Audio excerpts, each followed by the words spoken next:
Welcome back to Summoning Our Taxi, by which I mean our duck. Yeah, we're not doing that much time between each episode here. No, there was about 2 seconds between. Well, you just kept moving. I didn't want to start. Oh, don't die! Don't die! Don't die! Oh, whatever. Yeah, you just warped back right back here. Right back here. Yeah, with full health. Oh wait, no, you won't have full health. Near full health. Although, if I recall, in the base game, you would only ever start with 3 hearts, and in Randomizer they give you like half or something, right?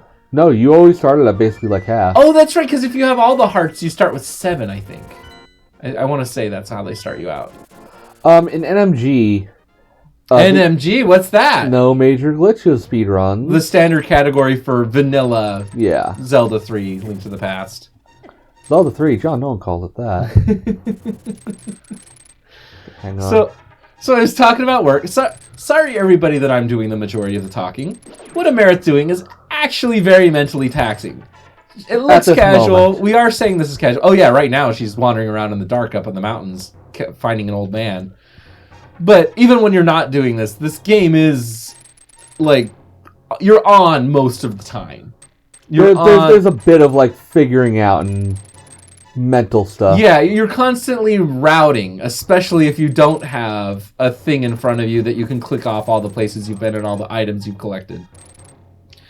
But yeah, so continuing with my work stories, because I've been on a roll. You know, that was yesterday. Let's keep rolling into that. By the way, for people, just so you know, that was fairly impressive. You know? Yeah, I mean, for you that was not impressive at all. Like you can do that in the dark without. You could do that without the hook shot.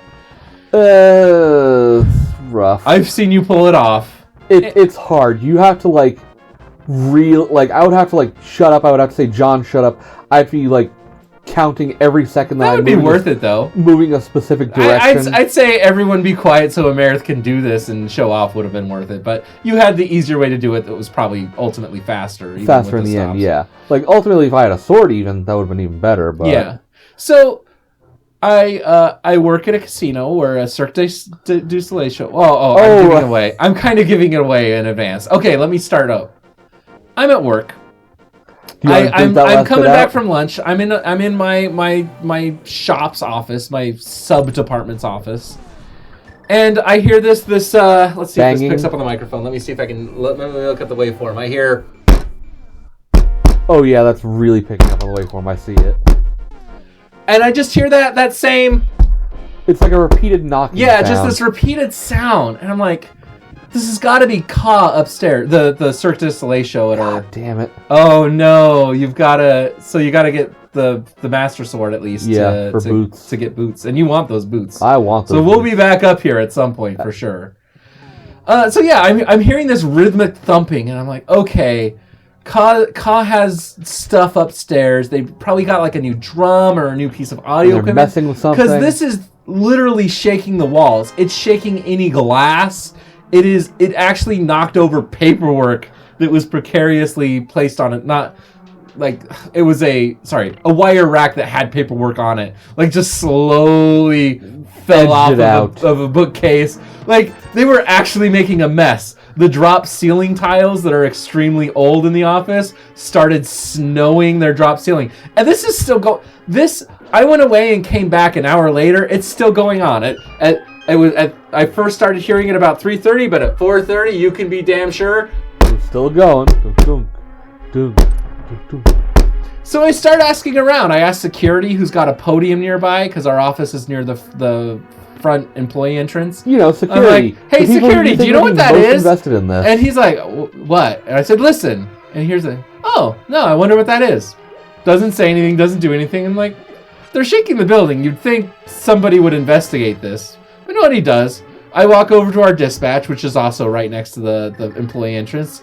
And I'm like, hey guys, do you know what that is? Okay. And they're like, no, but it's driving us nuts. So, okay, I'll try that one more time. At least these guys have heard it. Oh yeah, that's a real big punish if you miss 30 seconds. That. Yeah. So they're like, no, we don't know what it is, but we've been hearing it. And it's not as loud in their office. Are you going to go in the basement first? I am going to attempt something that I haven't been able to do yet. Oh, are you going to try it? So keep talking. You're going to try to do a trick? Okay. I'm going to try and do the setup. So I finally I finally take the stair, or actually I took an elevator. I finally go up there because I'm like, okay, I'm going to get up here and see what's going on. Because my assumption, again, is like a drum or a new pair of speakers, and they're testing the audio profile of it or something. You know, they're doing something important. I go up there, and it's the ushers are having what I could only... And there's like 15 ushers. It might have been a couple of the other actors in the show, too. Are having what I can only describe as a dance stomp-off. There are just 20 people standing around in a circle with their feet. And they've been doing this for an hour. I don't think you're going to accomplish the thing you're trying to do. That's why I said nope, I can't get it. Are you going to like take a death, or do you think you're fine? I'll be fine. Okay. So yeah, I couldn't get an explanation because they were all behind a locked door and no one looked in my direction. There was a little window in the door, but I think they were actively ignoring, because I'm sure I wasn't the first person to come up here curious what the hell they were doing making all this noise. Because again, it was loud. Mm-hmm. And yeah. And again, normally I wouldn't care. I'm not in the office that much, but this is workout time for me. This is when I do my calisthenics every day. Which, speaking of, turns out I've been fucking myself pretty hard with all my calisthenics. Oh, why is that? Okay, so you know, but our audience at home might not know, if they might not remember, or might have never heard me tell. But I do pretty close to the One Punch Man workout.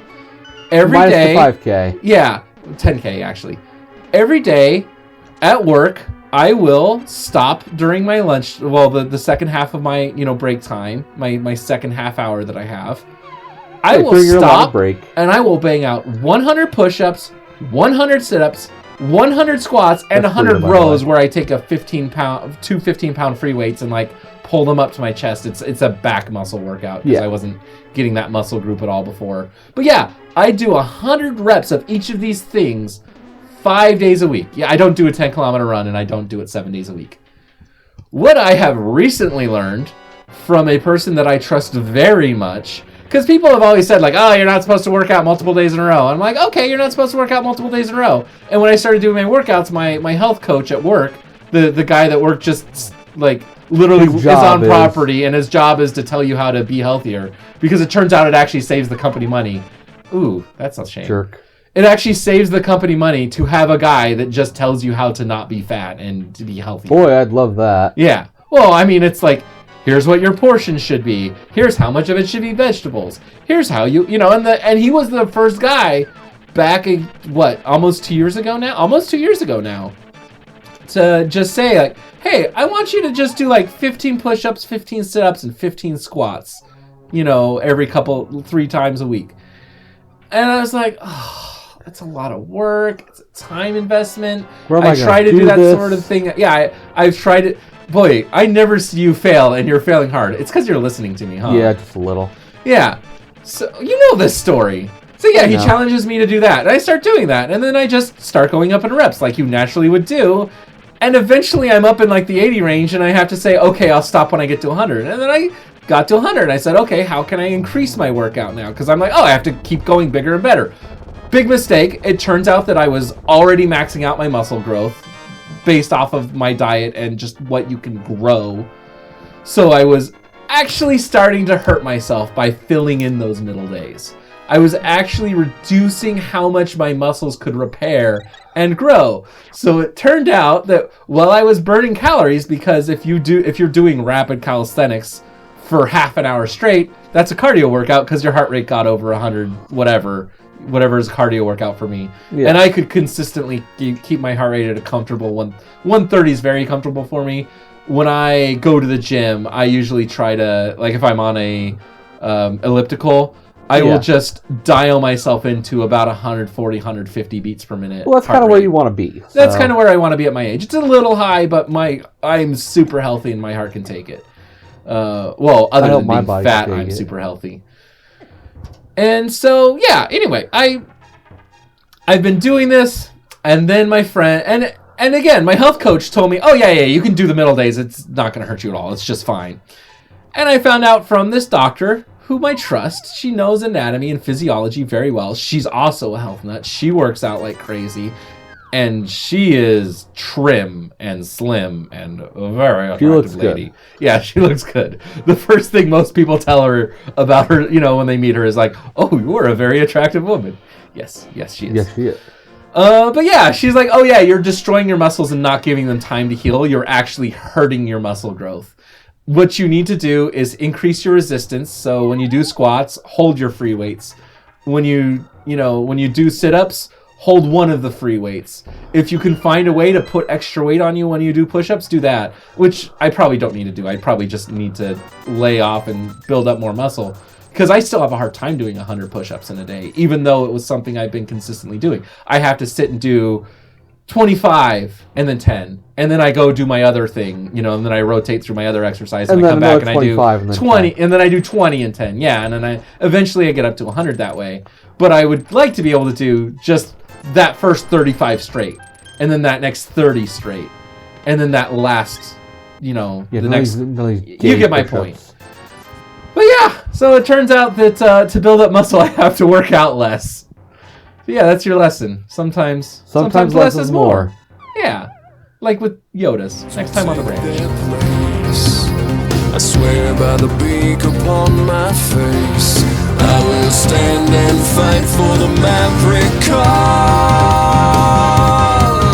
But tonight we wait for the hologram of Santa Claus.